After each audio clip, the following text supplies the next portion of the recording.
Yeah, so the Culinary Union, they've been very vocal that their union members want to get back to work, what they want to make sure that they are protected when they do so. And Crystal, you're actually just speaking about one of the properties that released a plan of coming back, a reopening plan detailing the specifics of safety requirements for those workers as well as the customers. And this is what the Culinary Union wants to see across all properties that have union members working on them, and that is why they'll be caravanning from the Culinary Union headquarters right here on the Strip at 5 p.m. So this is something, like I said, that they have been vocal about for quite some time now. Last week, the Culinary Union released 7 pages of health and safety guidelines they want casinos and other employers to follow. Guidelines include required testing of workers for virus and antibody temperature checks of workers and guests at casinos, having PPE widely available for workers and guests, as well as enhanced cleaning of all surfaces.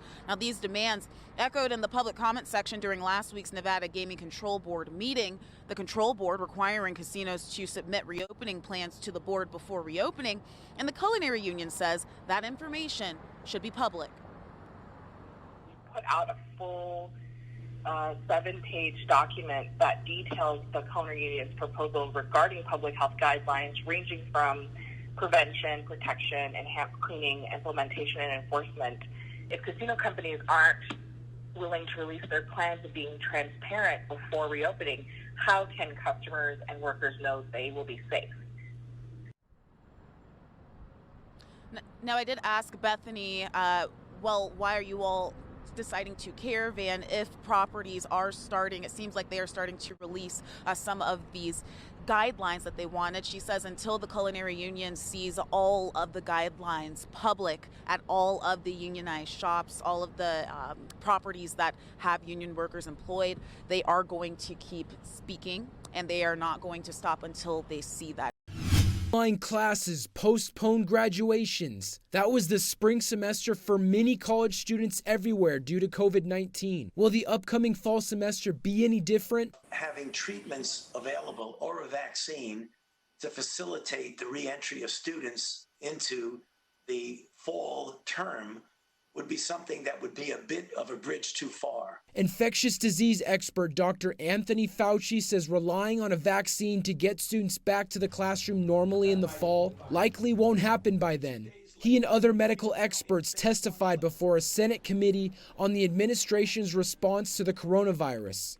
They say health and safety are big factors for returning students, and more testing is key. It would be a surveillance strategy done where you may test some of the students at different times to give an assurance that there's no circulation. That would be done in conjunction with the CDC and the local health department. Here in Las Vegas, UNLV is still going ahead with business as usual for the fall. Some of the students who were planning to make this decision late in the spring suddenly had that time frame taken from them. And McKillop says the pandemic hasn't negatively impacted admissions. Our data suggests that this is a fall that's going through similar to other falls presently.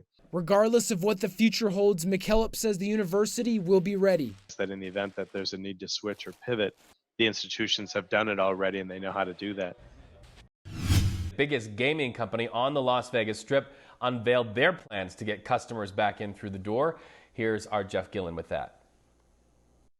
Good evening, everybody. Today, MGM Resorts became the latest company spelling out how it plans to keep workers and guests safe.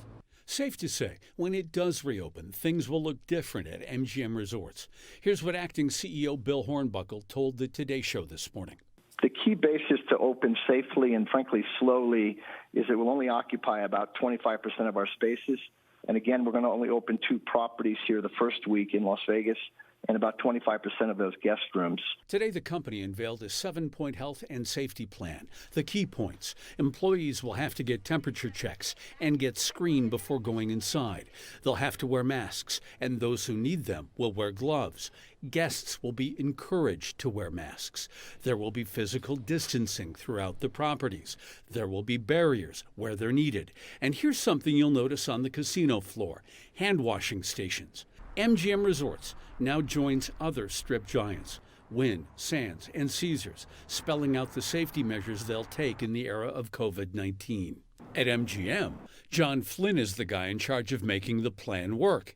We do think from a guest service perspective and what our customers are looking for, these are the sorts of things that they definitely want to see.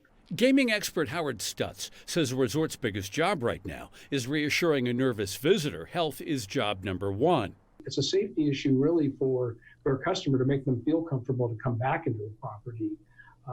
We're not going to see a lot of restaurants open. We're not going to see a lot of hotels rooms open. But resorts do need to open, now almost 2 months into a shutdown.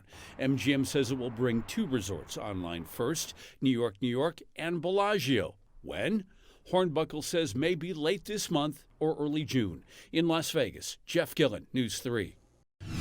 Well, folks in the sports world are really getting creative, finding some creative ways to train during this pandemic. Today, Jesse Merrick introduces us to Portugal Sports Academy here in Vegas, a soccer-specific gym that's getting it in no matter what. We have a Kobe quote on our wall, no excuses. Good things come from hard work and perseverance. There's no excuses. So while their doors may be closed to the public, Mackenzie Karras and Julian Portugal, the co-owners of the Portugal Sports Academy, are channeling that Mamba mentality to keep class in session. Mackenzie and myself were saying, we got to stay active with the people that we were training. So I thought, you know what, let's make something free. Let's just do YouTube live videos. Monday through Friday at noon, the two stream the workouts on their YouTube channel, keeping in mind that most of their kids are doing these workouts at home. You got a 5x5 space, you can make it work. And that's what we're doing with these workouts. We're thinking of, what if these people don't have space? But what if we gotta modify, we gotta improvise? Which is exactly what these two former soccer stars are doing themselves. And through this, they're not only helping their clients, but also scratching their own competitive itch. We're talking smack to one another. And the kids bet on who's gonna win, and it's pretty funny. So it's not engaging in the sense that we can't see them, but on the comments you can see, it's always they hope Mackenzie wins, but I'm talking smack back to the kids during the comments. Interactions we all hope can move offline and back to the real world very soon. For News 3 Sports, I'm Jesse Merrick. All right, Jesse, like that. Now, finally, we could be one step closer to hearing play ball after Major League owners approved a plan to start games by the 4th of July. But the league has to answer some tough questions for players about safety, testing, and, of course, the shmoney. Almost half of the league's revenue comes from fans who will likely not be in the stands for opening day, but, folks, it is something.